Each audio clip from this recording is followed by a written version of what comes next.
Witam wszystkich bardzo serdecznie, ponieważ dzisiaj w odcinku specjalnym poza Mikołajem będzie również z nami za chwilę Ben Jacobs, znany dziennikarz brytyjski, który obecnie koresponduje z Chelsea, jeździ na wszystkie konferencje, relacjonuje mecze oraz przekazuje najświeższe informacje ze świata transferowego.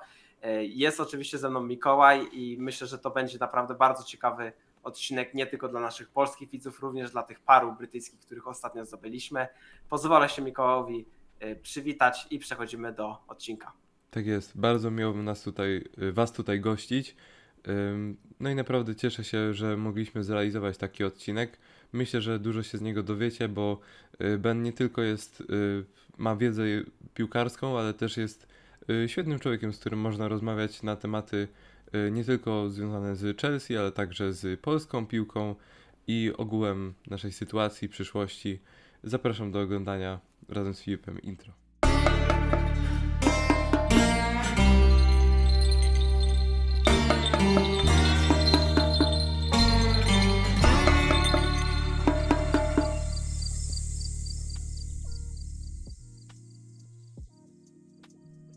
So we welcome here Ben Jacobs, our guest for today. We will move on to talk a little about Legia game, a little about the Chelsea future, and hopefully get some inside info more from the UK and from UK's perspective on that topic, not just us Polish fans. So welcome, Ben. Great to be here. Thanks for having me. It was very fortuitous because we met at the press conference in the first leg in Legia. I thought that you were Legia fans and Polish journalists, and now I know that you're big Chelsea fans, so it's going to be good to talk. Yeah, we were quite lucky to get into there. Of course, there's with me Mikołaj, Nicolas. Hello there.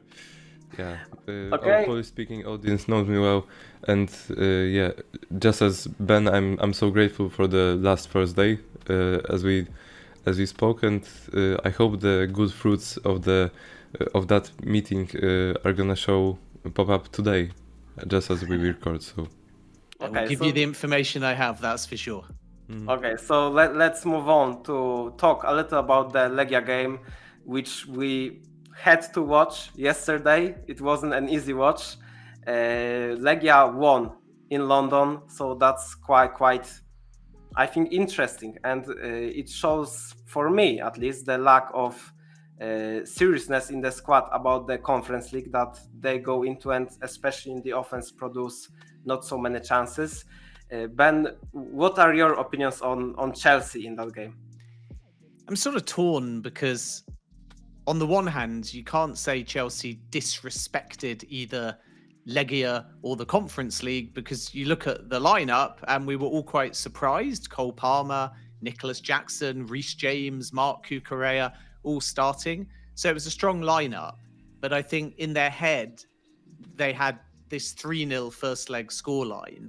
And as a consequence, there was either an inadvertent complacency or there was a lack of risk-taking that allowed Legia to be far more positive and dominant in the game than they were in the home leg, where Legia were very defensive-minded. Chelsea were excellent in the second half. And it obviously allowed Legia to win. So a game that was supposed to be for Chelsea all about momentum has ended up coming under some criticism. I think Legia deserve credit. They were very positive. They scored, obviously, the penalty from Peckart. And then when Chelsea equalised, you thought, okay, the tie's over again. Then Capaldi scored, and there was still probably 35 minutes left of the game. Then there was a second big penalty shout that Philip Jorgensen was involved in again. It wasn't given. If that was a penalty and scored, then suddenly there's only one goal between the sides, and Chelsea have to be a little bit nervous. So in the end, they're through, and that's really the most important thing. So it's not like the Champions League push and 6 big games. The fact that Chelsea lost doesn't change anything. They're through. They're still the favourites to win the UEFA Europa Conference League. But of course, they'll be disappointed to have lost at home. And now there's even more pressure heading into the Fulham game at the weekend. And who would you say was the best Chelsea player in that game? Probably Cucurella. Again, he just keeps coming up with big goals at the right time. He obviously had a disallowed goal as well, which was offside, so he nearly got a brace in the game. But I'm just so impressed by Cucurella, his offensive numbers.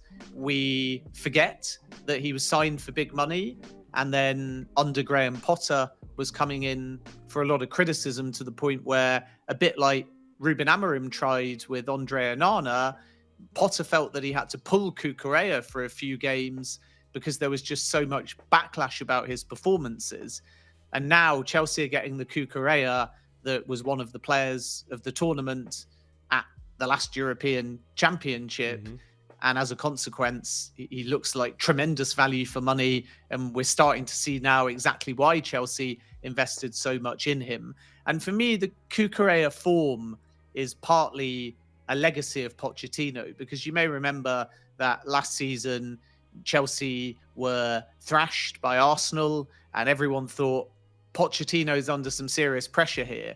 They then went to Aston Villa and they were trailing in that game and they would subsequently get a point. And in that match, Pochettino said, I'm going to invert Cucurella. It worked very effectively. And ever since, he's thrived in that role. So he's a perfect fit for Enzo Maresca's system. He offers personality and leadership. And it doesn't matter what's asked of him, whether it's defensive, midfield, or offensive. He covers a lot of ground and he's got a lot of output as well. So for me at the moment, he's Chelsea's best player. And now others, particularly offensively, need to ironically support the defender who's doing his parts to get the goals that Chelsea need to get Champions League football. But now we need to see some output from the likes of Nicholas Jackson back from injury, Cole Palmer, who's in a bit of a drought. Jadon Sancho's done okay of late. He needs to continue those numbers between now and the end of the season. And Christopher Nkunku needs to find a way to get going as well. Yeah. And now we are at the point where our left back is a top scorer on this calendar year. So so it's kind of ironic, but I get that feeling that that was a good insight on the moment that Pochettino unlocked Cucurella. However, I think the system supports the way of such game for Cucurella, and this may be also a green box for Maresca for making this possible for him, giving this amount of space.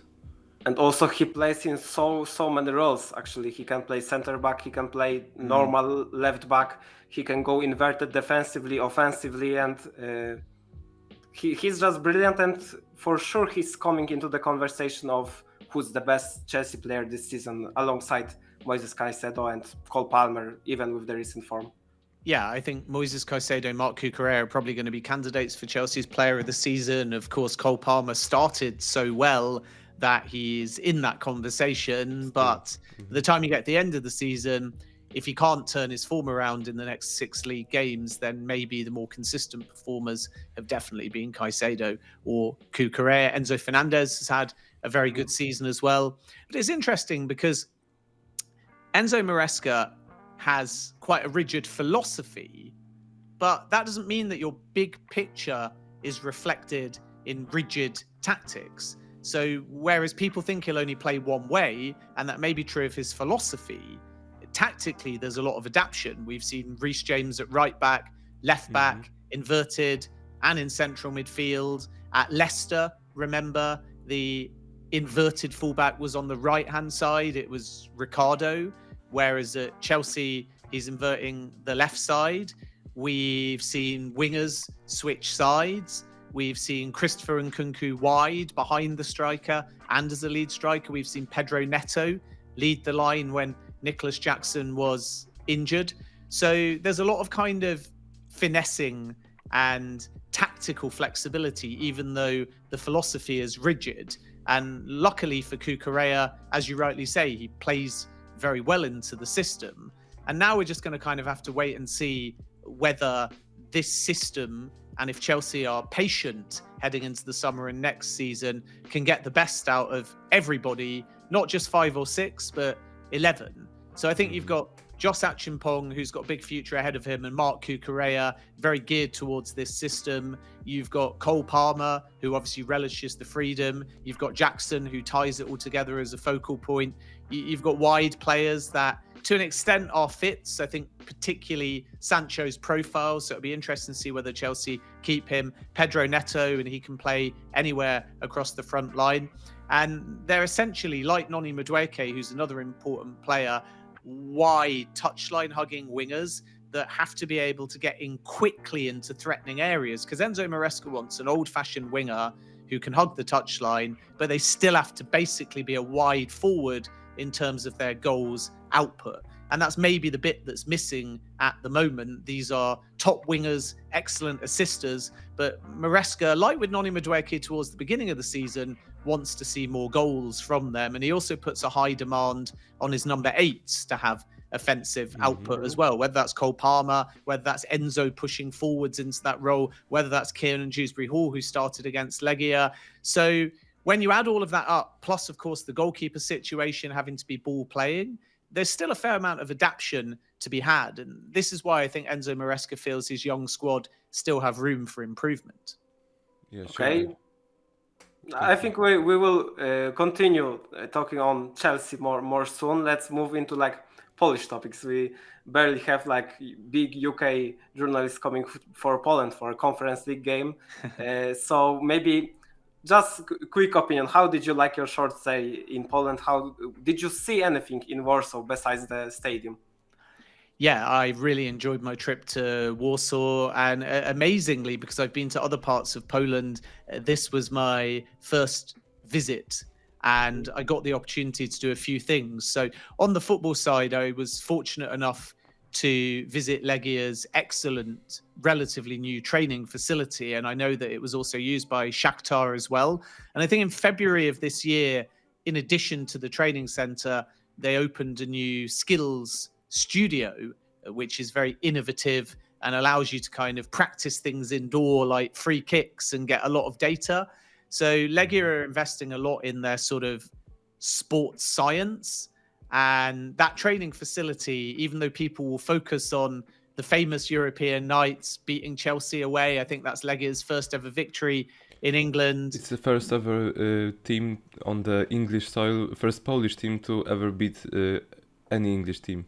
So that's it's a kind of phenomenal achievement, even though they didn't go through. And then we all know about the wins over Aston Villa and also Leicester, plus the 3-3 draw against Real Madrid, the 1-0 win over Sporting. I would add the 2 wins over Celtic, even though they ended up getting disqualified for fielding an ineligible player. But there has been some famous nights. And I think building that infrastructure and that training centre is a big part of safeguarding your future and making sure that the foundations at the club are strong. So I was very impressed by that. And it's not just used by the men's team, the women's team, the academy, lots of sort of accommodation for youth players. And it really creates a community. And I think that will continue to pay off. And because it's relatively new, I expect Legia to go from strength to strength. And remember, Legia's owner was one of the foremost voices too behind founding the UEFA Europa Conference League. So he's been a very positive influence, and he's somebody I know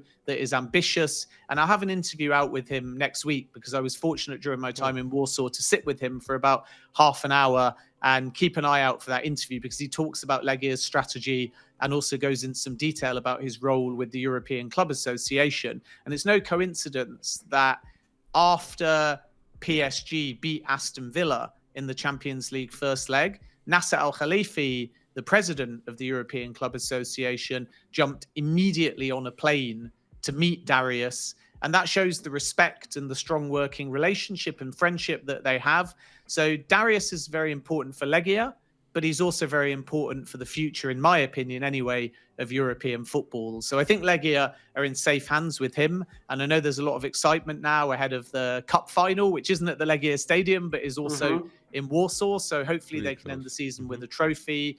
Then away from the football side, I went to the Old Town, which is lovely. It reminds me a little bit of Prague. And I really enjoyed how everywhere there's sort of a cafe or a bar or somewhere like a little bit hidden. So the scenery and the history is protected. It's not been modernized. So you still get that vibe in the old town that it's untouched. But then it's also modern and trendy at the same time, with a lot of nice places to eat and drink. So that was kind of one aspect I enjoyed. And then I went to Helsinki Park, which are kind of the royal baths. And I also went to the Polin Museum as well, which is obviously all about the history of Polish Jews. So those were the main things that I did. Very enjoyable. My only criticism is that when I landed, the taxi driver swore to me, and I checked it, so he wasn't lying, that in the hours and days before I landed, it was 22 degrees in Warsaw. I landed to snow and -1, and it rained all week. And then apparently the day after I left, it went back to about 20 degrees again. Yeah, Exactly. it was so ironic. Even we've seen Ekstraklasa stadiums in April frozen to the ground, so that was quite interesting experience to see. But yeah, also to conclude just everything you mentioned, we're really glad that you enjoyed the stay in Poland, not only from the footballing reason, but also you got kind of the whole experience of Warsaw. So just I want to pick up on that thing that you mentioned, Legia owner supporting Conference League, and on the video last week we've concluded that Conference League is the best thing that could happen to Polish football, because we've got these UEFA rankings that give you places for spots for Champions League and for other competitions, and for the Legia performance and also Jagiellonia in the latter stages, we've moved up on the 15th place, I think, and now we overtook Denmark when it comes to the level. So yeah, and I mean that's so important, and really you want to try and get in the top 10, because then suddenly your teams catapult into European competition without all necessarily having to qualify. And I think the way that it's looked at by certainly those within Legia and Poland is that even 15th isn't good enough. So Poland should be above Scotland. I think they're 14th. They should be above Greece. They're 12th. They should even be above the Czech Republic, and they're in the top 10. So the aim essentially is to try and get into that top 10, because then your path into European football is a lot easier.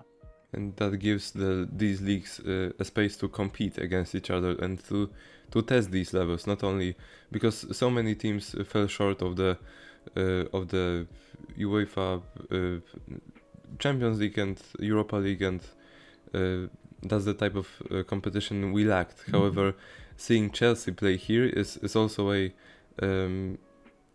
it's a part of the process of the bigger picture for Chelsea, but it's also vital experience for these other clubs to face them and to get this trip to Stamford Bridge, to see them, and ironically to see their own supporters dominate the Stamford Bridge. I don't know if you got that experience as well, but I think that they went mental, and just as Maresca addressed the 12th supporter on the match in Warsaw, I think they might have underestimated it here in London. So what's your opinion on that in general? Yeah, I mean, we have to be fair to Chelsea because they were 3-0 up, right? They got a superb result in Warsaw. So you can understand why when you're 3-0 up, you start to think a bit differently about how you're going to approach the game. And then because Legia scored first, it very much changed the complexion. I think the attendance at Stamford Bridge was very atypical. It was under 30,000. And that definitely led to perhaps a slightly flatter atmosphere than Chelsea are used to in the Premier League. And then when you lose the game and you've got a lower attendance, of course, it's all going to lead towards people questioning the atmosphere at Stamford Bridge. But I still expect the Chelsea fans to get behind the team in their push for Champions League football. And Stamford Bridge, on its day when the team are giving the fans something to shout about, it's loud, it's vocal. Not many teams come there and get a result. So that's why Legia deserve credit. I think the Legia fans in both legs were phenomenal. In the first game in Warsaw, we know about the ultras, their choreography, the way in which in that first half they were able to really be a 12th man or woman was very special, very unique. And what I love also is that even after Chelsea scored, the fans behind that goal, because they were shooting towards the end, the ultras, got louder and louder and louder. So when you sort of have a fan base that decide we're like a music track, we don't stop and start based on circumstances, we just keep going for 90 minutes. That's very special. And then in the return leg, obviously Legia couldn't take as many fans as they wanted, but they certainly made themselves heard. I think that the pulling off the shirts collectively after the goal is unique. And it was cold out there as well. So fair play to those 1,000 or so people that did that. And then we saw them at the end as well be greeted by the Legia players. And that was a special moment as well. The flares, to be honest, I'm not such a big fan of. I know it's more a done thing in parts of Europe, but they're not supposed to be allowed in the stadium. So Chelsea will be disappointed that so many flares got in at Stamford Bridge. I know visually it looks incredible and is a special moment for the Legia fans, but they are illegal. So unfortunately, I think Legia may get a fine for that. And Chelsea will certainly be working with UEFA to work out how probably upwards of 50 flares were snuck into the stadium. But I know it's part and parcel of how the Legia fans like to express themselves. It's just not allowed, unfortunately, in UEFA competitions. So I don't really want to glorify that part, even though looking at it, it's very special. But I think the Legia fans deserve a huge amount of credit. They made it an atmosphere. They never stopped singing in both legs. And luckily for them, even though they went out the tournament, they had something big to celebrate, a first ever win on English soil. Okay, and before we move on to more Chelsea-oriented topics, I just want to ask, do you have a favorite Polish player? And is it Robert Lewandowski or maybe something more interesting? It's maybe like a little bit more interesting. The thing about Robert Lewandowski is that he is just a global name, and it's a pleasure to watch somebody of that age who just keeps on performing. And every time someone writes him off or says he's going to move away, he just shows again his output. He did it at Bayern. He's doing it now against Barcelona. He had a tough spell when he was playing, I think, under Xavi, where maybe his future was a bit less certain, but now he's back at his best. And he's like a fine wine. He just gets better with age. He's not my favorite Polish player because I'm a Leicester fan and I was born there. And Leicester have had a series of Polish players, and they obviously have to be my favorite. You've got Stolarczyk, the goalkeeper, who initially joined in the summer of 2023. You've got Kapustka, who will be probably quite well known across he's also Poland. a member of Legia squad right now. Exactly. So that's somebody that has an affinity with Leicester. I know there's big photos of him at the Legia training ground, but even outside of Legia, I'm sure he's quite well known across Poland. And he was a very promising young player when he joined Leicester. But my favorite Polish player is Marcin Wasilewski, who... Wasilewski? Yeah, my pronunciation not good. We called him Wasilewski, but you'll be able to say it much, much better than me. And he was just such a great character, not just a brilliant footballer, but somebody that had personality and leadership. And I think I'm right in saying that when he came to Leicester in 2013, he had to win the club over first, because it wasn't just a straight signing. I think from memory, it was a trial first. And they only gave him a one-year contract. And then from there, he just played his way in and became somebody that was far more integral. And then 2014, 2015 in the Premier League, which was the season when Leicester looked like they were going down, he played about 25 of the 38 games in the Premier League. And when Leicester did the great escape, winning 7 of the last 9 games under Nigel Pearson to stay up, he was really important. And it wasn't just about him playing or clean sheets, it was about what he did off the field. Then the following season, he of course became a Premier League winner in 2015-2016. And Leicester weren't playing when they won the Premier League. The way it worked mathematically was it was a Chelsea game against Spurs, and Eden Hazard scored a brilliant equaliser. Spurs only drew that game. Leicester won the Premier League. And Jamie Vardy had a house party, and I think Tottenham were 2-0 up, and the house party was very solemn. And then Hazard ended up equalising, and they went wild, and it was videoed. And Leicester's captain at the time was a guy called Wes Morgan, and he's at this party at Jamie Vardy's house. And one of the most famous images is actually Wes Morgan being dragged by his feet in celebration all around Jamie Vardy's house, screaming and smiling to the camera. And Marcin was the one that was doing the dragging. So he was very popular. He was very integral in that dressing room, and he's my favorite Polish player. Okay, so I think we can move on right now to talk more a little Chelsea with the time we have left. Maybe you've mentioned that Chelsea has a problem with the wingers, with their especially goals and assist output, that it hasn't been excellent. Quick question: is that Chelsea's transfer goal a winger? We've heard it that it should be a left winger with a right foot. So does it mean that the club crosses out Mudryk completely? Is his situation gone? Do we have any news on the ban he was supposed to get? Yeah, so Chelsea basically want 5 wingers to compete for 2 spots, and some of them will be versatile and can switch sides.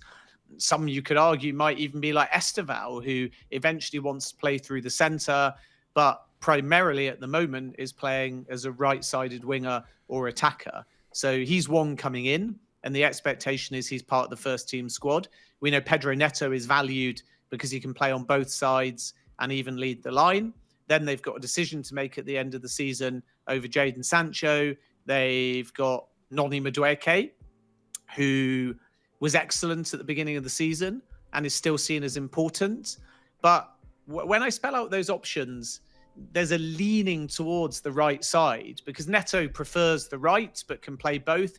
Esteval prefers the right if he's not playing centrally, and Noni Madueke is on the right. So then you look at the left side and you say Mykhailo Mudryk at the moment is provisionally suspended, and we don't know whether Jadon Sancho is going to stay. So there's definitely one extra spot there on the left side, a left-sided winger, as you say, but with a right foot. And it's more with Mudryk in mind. We have to be respectful of the Mudryk process. It's confidential, which means that there's no obligation for any party to clarify if the B sample is back. But as of now, at the time we're recording, he's provisionally suspended for testing positive for meldonium. He could face a 4-year ban. And as this moves, and it will be moving privately, the process and the confidentiality has to be respected. Because if something gets out there now, it might prejudice Mudryk's defence. So the next step will be privately for the FA to decide, are they going to turn a provisional suspension into a permanent ban? And then from there, if they do, Mudryk will have to defend himself. And that will first be to the FA before they decide on a potential punishment if he is found guilty. And potentially, like Paul Pogba did, Mudryk might have to go all the way to the Court of Arbitration for Sport. And the problem with these things is, even if, as Mudryk says, he didn't willingly ingest anything, the athlete is responsible for what they take. So if you're given a supplement and you don't ask and you don't know what's in it, even if it's accidental, it's still on you. So Mudryk would have to argue that there's a mistake in the test, that there's a lack of protocol, that there's sabotage, and that will take time. If he does that, that's one route. The second route is just the B sample could be negative, and then there's a possibility this goes away. But the FA could still say the A is positive, the B is negative. We're still going to decide to give you some kind of punishment. So Chelsea are kind of looking for another right-footed, left-sided winger, knowing that even though they support Mudryk, it might take a little bit of time. And then it becomes even more urgent if Jadon Sancho is returned to Manchester United. And that decision will be taken at the end of the season. Then name-wise, I think it's fair to say Jamie Gittins is quite high in Chelsea's thinking and will be available this summer in likelihood from Dortmund. You've got Nico Williams, who's kind of a dream target, 58 million euros release clause. But the overall cost of that deal is quite expensive because it's not just about the release clause. There's also the wage, the agent fees, the taxes. So in the past, Chelsea have been put off by that deal, even though they appreciate the player. We'll have to wait and see if they revisit it. Alejandro Garnacho was considered in the winter market, so can't necessarily be discounted at this stage. So there's a few names there that Chelsea appreciate. Even Matthias Tell, who at the moment is at Tottenham, they're the ones that have got the option to buy. If they don't take it, we wait and see if Chelsea revisit that deal because, of course, we know Bayern like Christopher Nkunku. So if Tell's available, maybe there's still something that Bayern and Chelsea can do. But Gittins is certainly one of the names that I'm hearing at the moment. And then in addition, the number 9, maybe we'll talk about that in a moment, possibly another centre-back. This is where the links with Dean Howson and maybe Mark Guéhi come from. But I'm really hearing Chelsea are serious about Dean Howson along with Liverpool as well. So they are going to be in for a very busy summer. And I think that number 9, left winger but right-footed, and centre-back are 3 of the big areas where they want to strengthen. Okay, so maybe not talking about the position that Chelsea will strengthen in squad by buying a new player. We also have the position of goalkeeper, which for me and for a lot of Chelsea fans is really unsure because we have seen a lot of bad performances from Robert Sanchez. We've seen Philip struggle. There's a lot of talk between the fans that maybe Petrovic could come back and make a name for himself this time in a blue shirt. As he speaks, he's very confident. So yeah, I would say that there's a lot of external links, but the key thing at the moment for Chelsea is the internal. So they believe there are 4 contenders internally to be the number 1 next season. One is Jordi Petrovic because he's done so well at Strasbourg, and crucially, he's now playing in the same system as Chelsea. So he's learnt that ball-playing style that maybe last summer Chelsea thought he needed more time and development. So whereas Pochettino had Petrovic as the number 1 in the back half of the season, Chelsea wanted to send Petrovic to Strasbourg to learn under a bit less pressure compared to being thrown in at the deep end at Chelsea. Because you make one mistake at Chelsea, however promising you are, and we know there's a lot of criticism. And I think that Philip Jorgensen has struggled a little bit with that. He's got a lot of potential, but every time you make a mistake, people start to doubt you, even though he's young, came with a big price tag, and Chelsea still believe that he's capable of big things as well.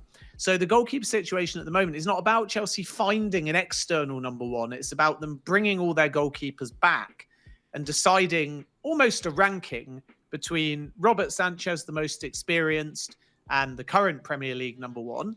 Philip Jorgensen, who's been brought in to be a long-term number 1 and has had his opportunities. Jordi Petrovic, who's been outstanding for Strasbourg and maybe has changed Chelsea's mind.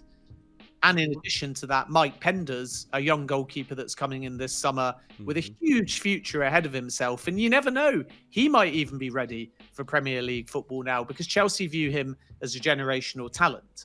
So what will happen is they'll loosely rank these goalkeepers. And the key consideration in that ranking is where is Petrovic and Sanchez? Because I think if Jorgensen's number 2 or 3 or whatever, I still think he stays because he hasn't been at the club that long. They invested a lot of money in him. Of course, stay could mean loan if he's low enough down the pecking order, but I don't expect him to leave. And Mike Penders isn't going anywhere either because he's only just joined. So if he's too low in the pecking order, Penders is loaned. If he's high enough in the pecking order, you keep him. And obviously, if he's number 1, he's thrown straight in the deep end. So Jorgensen and Penders have a long-term future at Chelsea. But the key is really Petrovic and Sanchez. Because if Petrovic is 1, then you would think Sanchez doesn't want to stick around at the football club and not be the number 1. And if Sanchez, Jorgensen or Penders is the number 1, you would think Jordi Petrovic would say, I want to be playing more regularly somewhere else. Yeah, he's going to be like, that's enough. you have 4 at the moment, and you can't sign Sanchez and you can't sign Petrovic yet because Chelsea are saying no, we want them all back and we almost want to rank them. But once they've crystallized that order, then it becomes conceivable that one of Sanchez or Petrovic leaves this summer. And that's where we have to wait and see whether Chelsea choose to add another goalkeeper. But my understanding is, despite links with Gregor Kobel, I think I saw Kelleher the other day, my understanding remains they will pick their number 1 first from the existing group of goalkeepers they've got. And then that may create a domino effect and some exits. And then if that happens, they might need to look into the market. But for now, the full focus is finding a number 1 from within rather than within the market.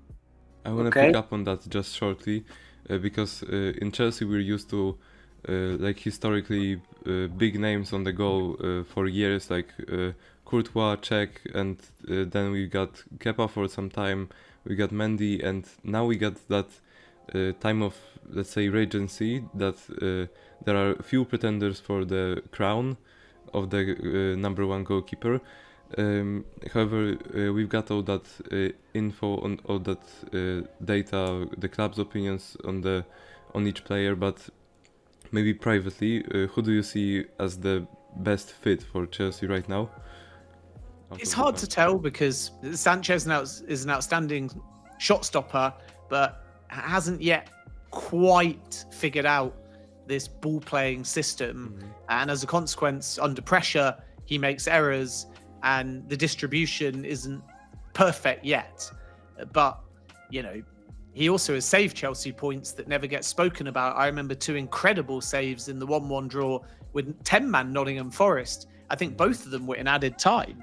And Forest could have won that game. He's becoming a hero against such opponents, such oppositions, and it's really interesting to see him like shine on that day. And on the other week, we talk about his problems with passing and so on. Yeah, and this is the thing, that not every goalkeeper is going to be perfect with everything. But of course, Chelsea can make an argument that, you know, if your innate raw talent is world-class shot stopping, the ball playing side of things is going to be a little bit easier to develop because it is fundamental basics that you can probably learn and still improve on. Whereas if it's the other way around and you've got a great goalkeeper at distribution, but they don't make those world-class saves preventing goals, then they have an element of their game that they may never quite develop to the same level. So Sanchez has got some outstanding elements, but he's got others that just worry you as a defender standing in front of him. And that needs to improve. Otherwise, it might be difficult for him to keep the number 1 spot. I think Petrovic is making a very strong case, but of course, doing it at Strasbourg versus doing it at Chelsea, 2 completely different things. But he was already a number 1 at Chelsea under Pochettino, so that will help. So my instinct says that it's all or nothing for Petrovic. He'll come back and he'll either want to be the number 1 or he'll want to leave.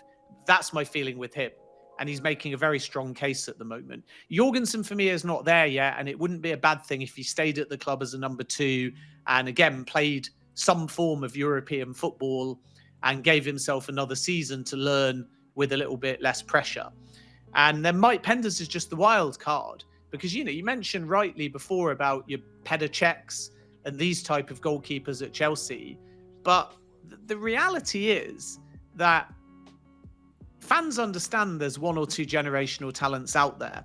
And even though many will be listening and say, we just want the no name, we want the experience, go and bring us a Florian Wirtz or a Victor Osimhen over a Liam Delap.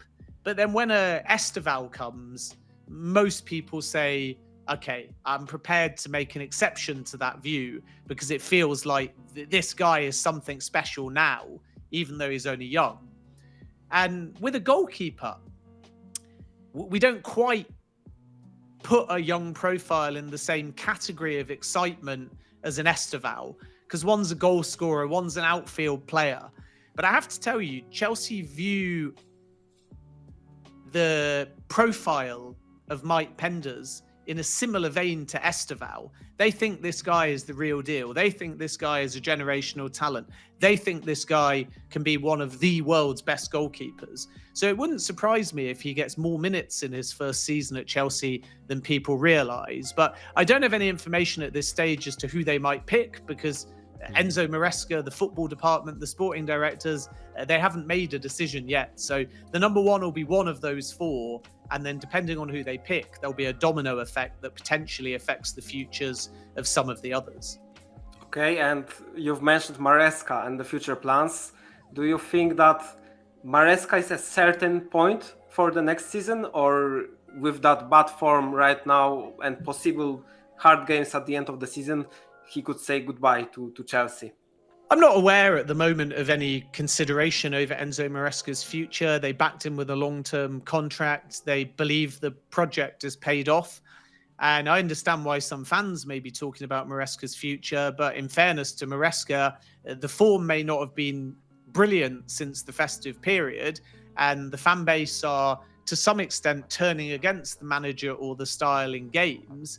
But the reality is that Chelsea could still end this season winning the UEFA Europa Conference League, of which they're favourites, and they're massive, massive favourites to get to a final, because Djurgården, with respect, no stronger than Legia, and they've avoided both Betis and Fiorentina. And then if they qualify for Champions League and win a trophy, regardless of what people think about maybe the style or the system, that is still an outstanding season. And unlike under Pochettino, where Chelsea were chasing European football and needed 6 straight wins, this season they've mostly been in a Champions League spot. So it will be disappointing, because they're 6th now, if they end up outside of that. But there's just as good a chance, because they've got to play Newcastle, they've got to play Nottingham Forest, I think, on the final game of the season. So it's likely to be in their hands right until the very end. And if they get Champions League, and if, as expected, they get to a UEFA Conference League final, then they go off to the Club World Cup and get a lot of money by participating in an exciting inaugural tournament. You have to say that that is success. Even if the bar under Roman Abramovich was more about Premier Leagues and Champions Leagues, that's progress on the field, statistically, because in the other 2 seasons, they didn't have Champions League football, and on the men's side, they didn't win any trophies. So I can understand why Maresca is just focused on that, because people will forget about the Legia loss or being 2-0 down to Ipswich. That'll long be forgotten in the summer if they have a good window, if they qualify for the Champions League, and if they win the Conference League. If they don't, then of course, people will speak. But I'm not aware, like with Pochettino, of a review over Maresca's position this summer. I think that they want to try and judge Enzo Maresca in years, not seasons. And then the other key point in all of this is just, it wouldn't be a very opportune summer to be making another change, another style, because you're starting to buy players and set up everything and have Strasbourg play the same way as Maresca. You're doing everything with synergy. So then if you made a change, it's not just about who might you bring in. If that manager plays a different style to Maresca, you've got to redo the whole project. And if they play the same style to Maresca, why are you replacing Maresca? So it's difficult. Add to the fact that if Chelsea beat Djurgården, their Europa Conference League final, I think, is May 28th. Club World Cup first game, I think, is June 15th, which means that you've got to be in America by about June the 7th. So there's no real time. Complete the season, have 4 or 5 days, go straight off to America, hopefully have 6 weeks there, come back from America, hopefully go far in that tournament. 3 weeks later, the season's going to start. So if you're going to be making managerial changes, it's counterproductive to stability. And my understanding is this project is backing Maresca, and he'll be judged in years, not seasons. Okay, and I think we will finish with that. We've heard a lot of things. Thank you so much, Ben, for joining us today. We really appreciate that you share your experience, your thoughts with us Polish fans, and it's really a great achievement for us to have such a guest on such a small YouTube channel. Always a pleasure. You're not a small YouTube channel. Nobody is small, big. Just back yourself, do something you're passionate about, and you'll build an audience. I think it's great that there's a Polish community that are following Chelsea and producing these things. So dream big, aim high, don't have any sort of inferiority complex, because everything you do, if you enjoy it and you build an audience, is just as worthwhile as anything anybody else does. So strive for big guests, strive to create content that you love, and your audience and your success, I'm sure, will follow. So yeah, keep up the good work, and thanks for having me.